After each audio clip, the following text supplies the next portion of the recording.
বাংলাদেশের বড় উন্নয়ন প্রকল্পগুলোর মতো কর্ণফুলীর তলদেশে এই টানেল নির্মাণ প্রকল্পটিও হোঁচট খেয়েছে বেশ কয়েকবার।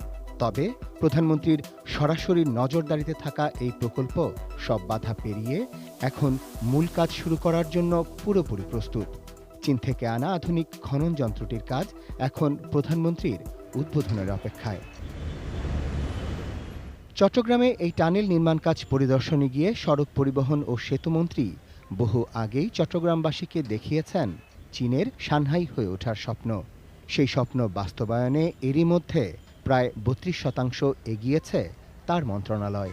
এর মডেলটা হচ্ছে সাংহাইয়ের মতো ওয়ান সিটি টু টাউন।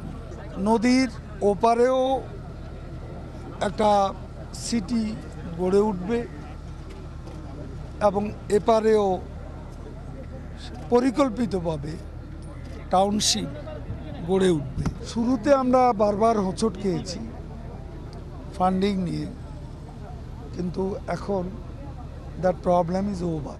সবশেষ চলতি মাসের ১১ তারিখ এই প্রকল্পের সার্বিক নিরাপত্তা নিশ্চিত করতে নৌবাহিনীর সঙ্গে চুক্তিবদ্ধ হয়েছে সড়ক পরিবহন ও সেতু মন্ত্রণালয়।